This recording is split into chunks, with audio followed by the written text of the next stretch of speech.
Prête, Vénus? Prête, Steve. Attention, en route.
Ne me demandez pas pourquoi, Steve.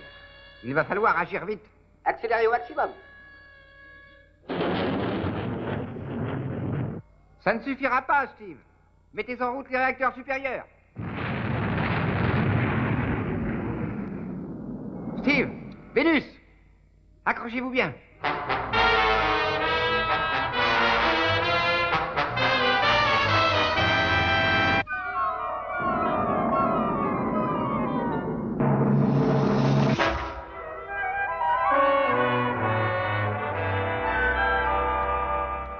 Pendant une minute, j'ai craint le pire. Vous allez bien, professeur? Oui, Steve. Et vous, comment ça va, Vénus? Je trouve que c'est encore plus éprouvant qu'un tour de toboggan. De toute façon, mes blessures se réduisent à de simples bleus. Que s'est-il passé, professeur? Eh bien, la planète que nous avons évitée a quitté son orbite, Steve.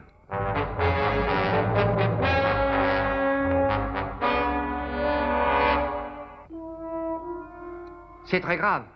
D'après les rapides calculs que j'ai eu le temps d'effectuer, elle devrait entrer en collision avec la planète Mont-Bruno dans 21 jours. 21 jours?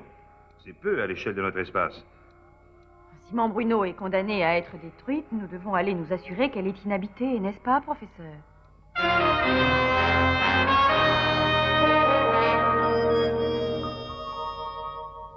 Nous sommes suffisamment près de Mont-Bruno, Steve. Entendu, professeur. Je vais nous mettre en orbite. Allume les rétrofusées. J'envoie Robert vous rejoindre dans la salle de contrôle, professeur. Oui, d'accord, Steve. Votre capsule satellite est prête à partir. À tout à l'heure.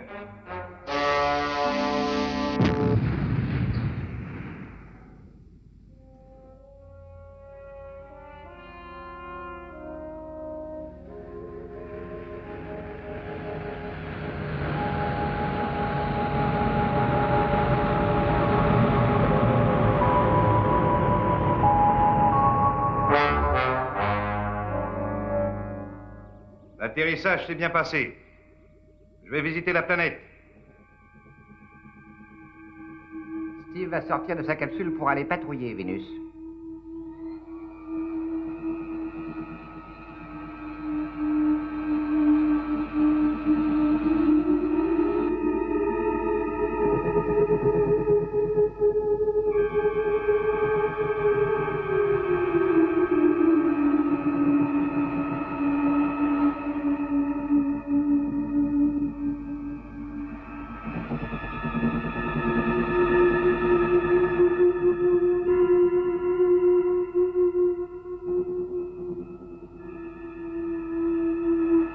Aucun signe de vie, professeur. C'est bien ce que nous pensions, Steve. Je crois que ce n'est pas la peine de perdre notre temps à chercher plus longtemps, hein? Qu'en pensez-vous? Je suis tout à fait d'accord avec vous, professeur. Mais c'est curieux, j'ai pourtant l'impression d'être surveillé.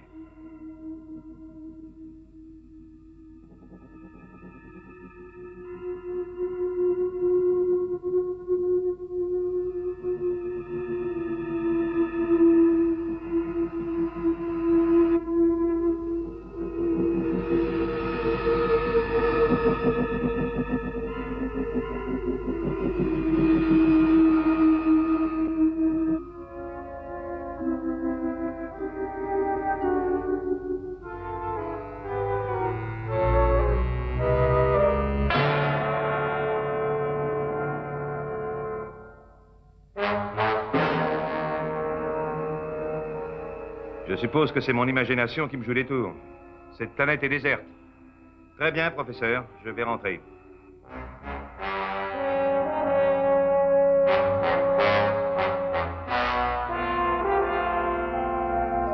Steve est sur le point de quitter mon Bruno, Vénus.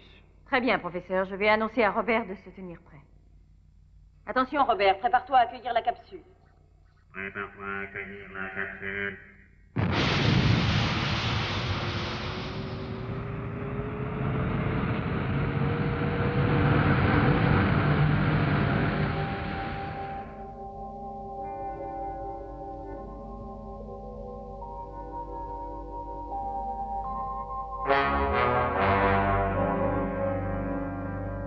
Attention, préparez-vous à récupérer la capsule satellite, Vénus.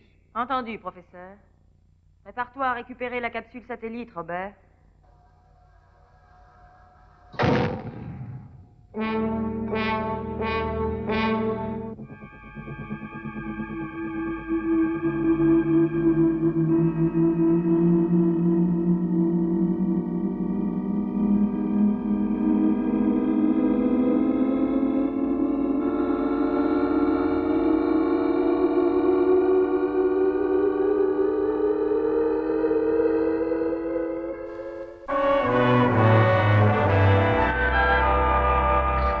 Nous suivons la direction 5390 vers, nous suivons la direction 5390 vers. Alors, si la planète était détruite, ça ne serait pas grave. Vous en êtes certain, Steve. Certain. Il n'y a pas de trace de vie. Mais vous avez pourtant dit que vous aviez l'impression qu'on vous observait. Ah non, non, non, non, Vénus. N'essayez pas de faire parler votre intuition féminine. Restons-en au fait. Il n'y a pas de vie là-bas. Ainsi, quand la collision aura lieu, cela fera tout simplement 2 planètes de moins à surveiller. Eh bien, Robert, nous rentrons à la base maintenant. Nous rentrons à la base maintenant, nous rentrons à la base maintenant. Le colonel Zodiac appelle la tour de contrôle. La patrouille numéro 8 est terminée. Nous entrons dans la zone atmosphérique. Ici, tour de contrôle. Entendu, colonel Zodiac. Vous pouvez vous poser. Allume les rétrofusées, Robert. Entendu, les rétrofusées sont allumées.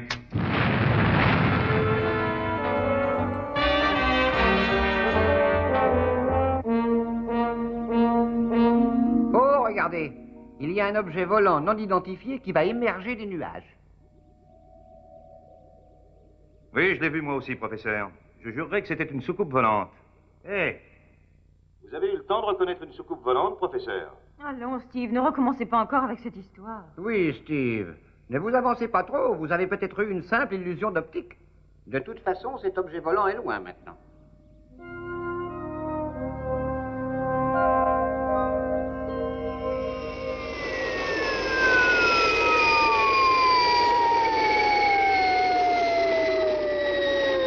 L'atterrissage s'est bien passé. Coupez les gaz.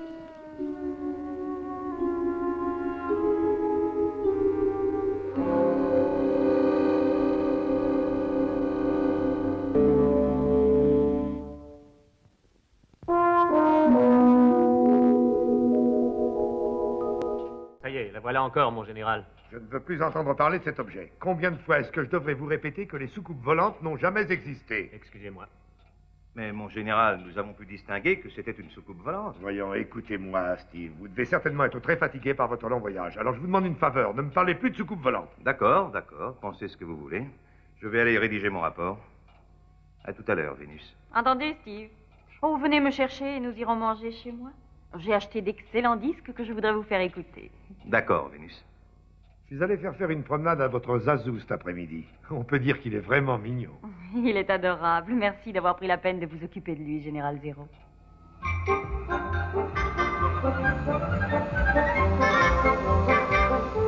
Dites, à quoi ressemble votre fameux Zazou dont vous parlez tout le temps? Est-ce qu'il est grand? Vous le verrez quand nous arriverons chez moi, Steve.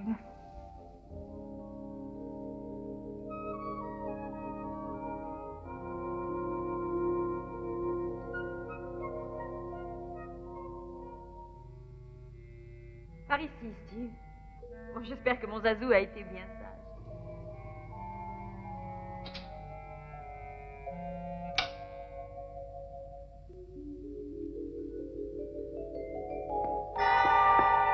Ah, le voilà. Attendez, vous allez voir. Allez, réveille-toi, espèce de gros paresseux. Soyez les bienvenus.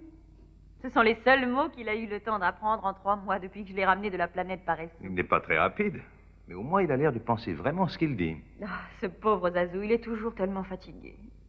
Venez, laissons-le dormir et allons prendre un peu de café.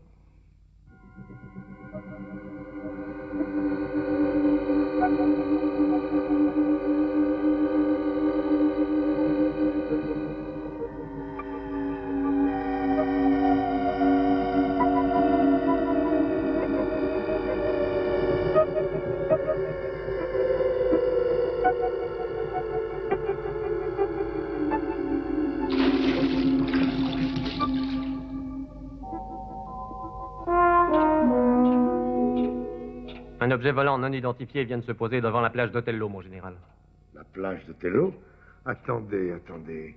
Mais c'est là que Vénus a sa petite villa.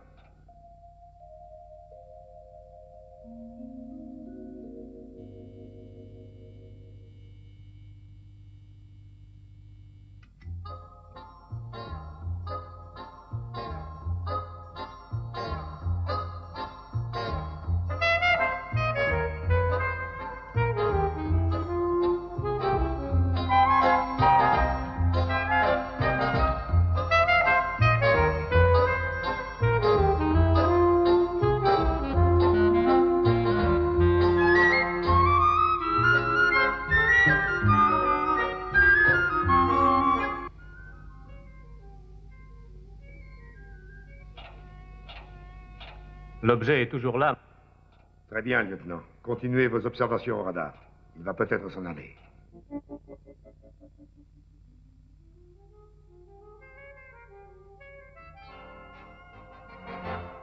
Si vous voulez reprendre du café, allez-y, servez-vous, Steve. Je vais changer le disque.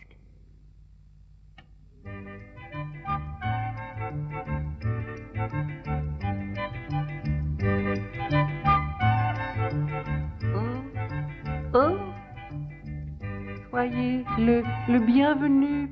Mais non, voyons, mais non, tu n'as pas encore compris.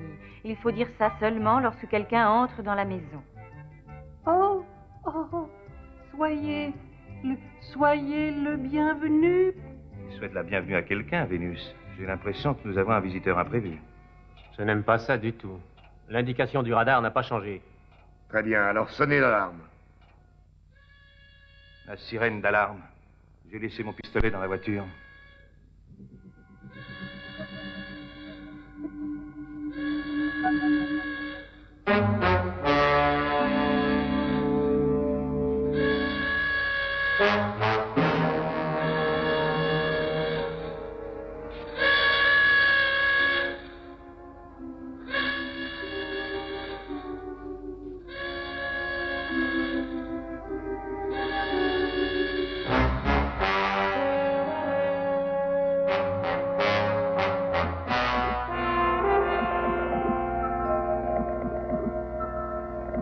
Allô?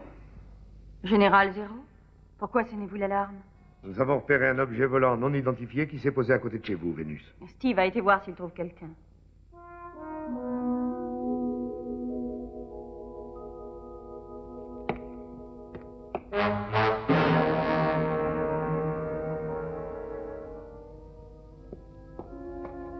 Vous avez vu quelque chose, Steve?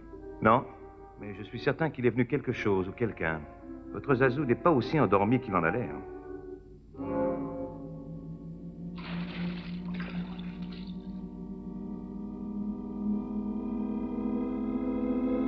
Vénus, là-bas.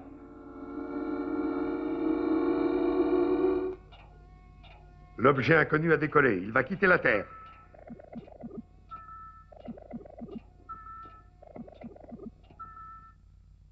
Je sais que vous allez encore me traiter de fou, mon général, mais je viens de voir une soucoupe volante. Oui, nous savons, Steve. Nous suivons ses déplacements sur nos écrans depuis tout à l'heure. Bien. J'arrive tout de suite. D'accord, Steve. Je préviens le professeur Maddox. Merci, mon général. Venez, Vénus. Nous allons suivre cette soucoupe.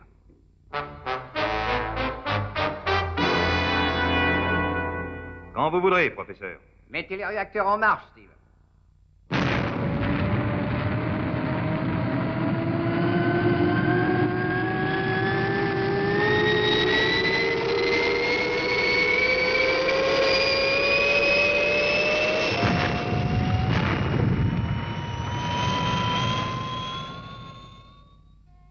sont les instructions, mon général? La soucoupe volante suit la direction 21700 rouge. Elle avance lentement, Steve. Vous avez noté, professeur? Oui, j'ai entendu Steve. 21700 rouge.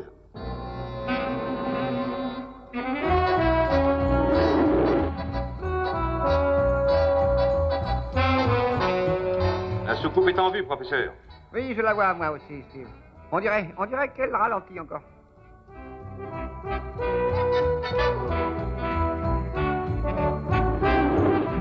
Préparez-vous à envoyer les missiles si c'est nécessaire. D'accord, Steve. Elle va être dans notre champ de tir maintenant.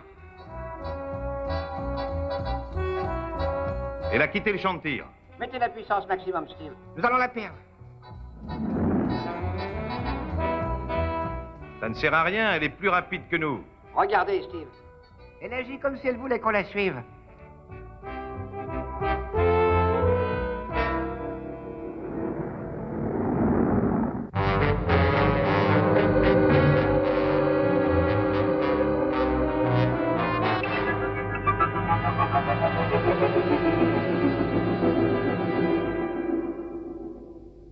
Nous approchons d'une planète, professeur. Oui, Steve, je l'ai identifié. C'est mon Bruno, la planète condamnée.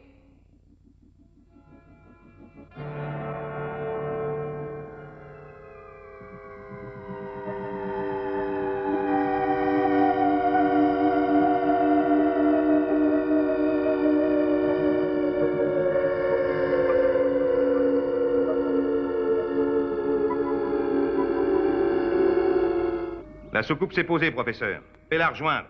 Mais Steve, vous oubliez la planète folle, la collision va bientôt avoir lieu. Il faut que je découvre pourquoi la soucoupe nous a amenés ici. Alors, dans ce cas, je vais avec vous. Très bien, professeur, je resterai à vous attendre ici. Pareil pour larguer la capsule satellite, Vénus. Compris.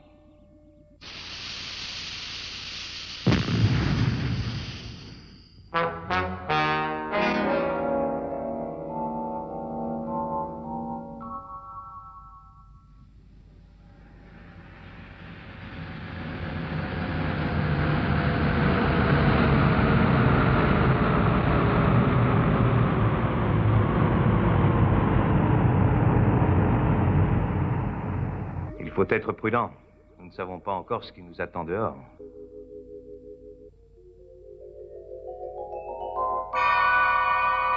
La porte d'accès de la soucoupe volante est ouverte. Oui, Steve, vous avez raison. Mais on ne voit personne.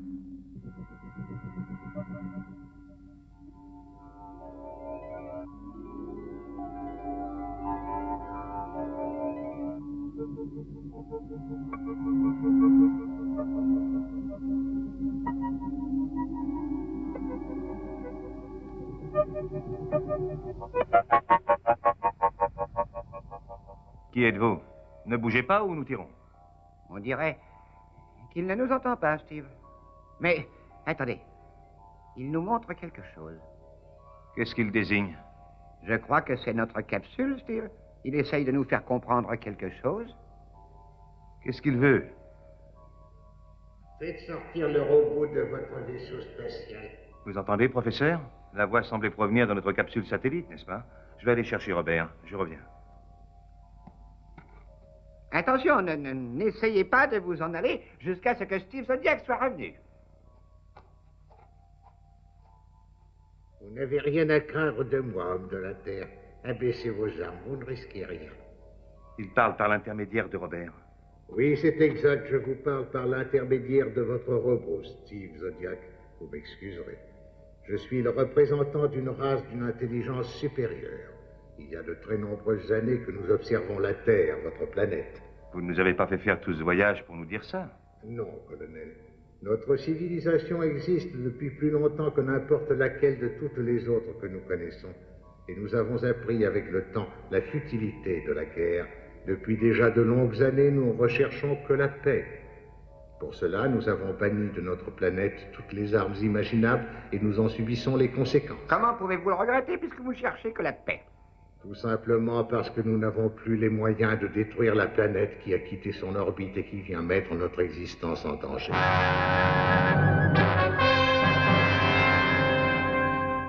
Mais j'ai fouillé votre planète. Oui, je le sais, Steve Zodiac, je vous ai regardé faire. Mais comme la Terre, nous avons une lune et nous y vivons. Vous voyez, c'est en quelque sorte l'inverse de vous autres terriens qui n'habitez pas sur votre satellite. Si j'ai bien suivi vos explications, vous essayez de nous dire que si votre planète Mont Bruno était détruite, votre Lune quitterait alors son orbite actuelle. Eh oui, c'est ça. Nous avons désespérément besoin de votre aide.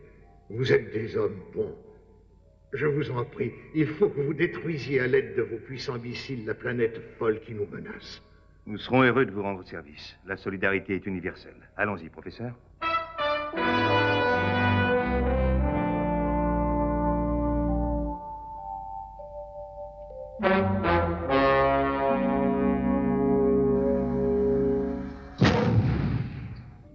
Dépêchons-nous. Quelle direction devons-nous suivre, professeur? Mes calculs m'indiquent la direction 3390 bleu, Steve. Compris. 3390 bleu. Préparez-vous à lancer le missile d'interception numéro 1, Steve.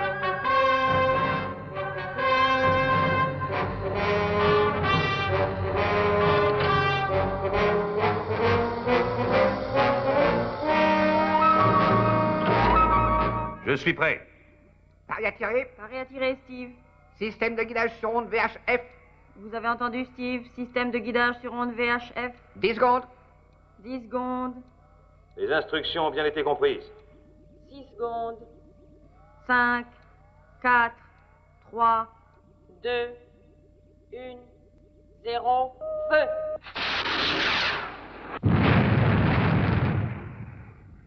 Ça ne suffira pas, Steve. Le missile d'interception n'est pas assez puissant pour faire sauter la planète. Que se passerait-il si nous lancions tous nos missiles d'interception à la fois? N'aurions-nous pas une réaction atomique en chaîne? Oui, c'est possible, Steve. On peut toujours essayer. Nous sommes encore dans la ligne de tir. Préparez-vous à lâcher les missiles 2, 3, 4. Paré à tirer. 5 secondes. 5, 4, 3, 2, 1, 0, feu! Tous les missiles lancés ont atteint leur but. Ça a réussi. La planète n'est plus qu'une boule de feu. Elle vient droit sur nous. Steve, si la planète n'explose pas tout de suite, nous ne pouvons pas échapper à l'écrasement.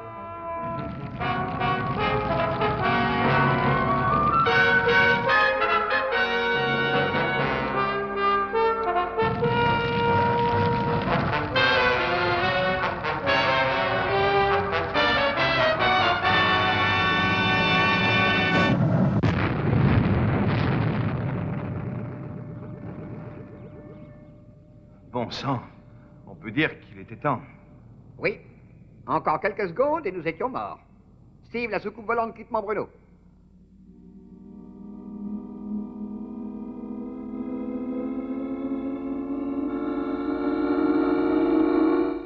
Eh bien, voilà toute la gratitude à laquelle nous avons droit. Il ne nous a même pas attendus pour nous remercier. C'est la vie, je suppose. Merci pour votre aide, homme de la Terre. Nous sommes heureux de constater que votre planète a progressé d'une manière aussi probante. Nous nous reverrons certainement un prochain jour. Je n'oublierai pas ce que je vous dois. Peut-être un jour ou l'autre pourrai-je m'acquitter de cette dette et vous aider à mon tour. Alors, qu'en pensez-vous? Moi, je pense à quelque chose d'autre, Steve. Le général Zero sera bien obligé de croire ce que nous lui dirons quand nous ferons le rapport de notre mission. Maintenant que nous savons tous que l'existence des soucoupes volantes ne peut être discutée, même par lui.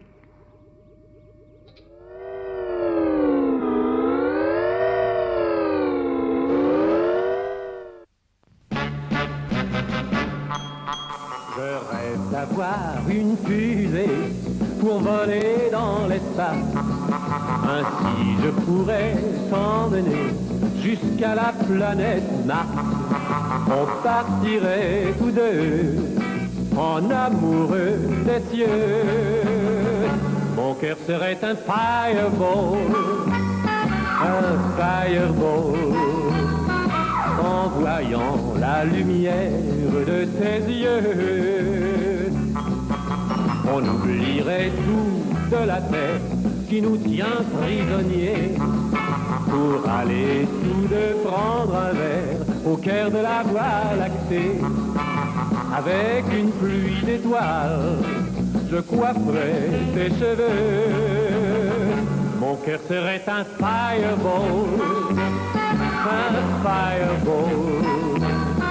car toi tu serais la reine la reine des cieux.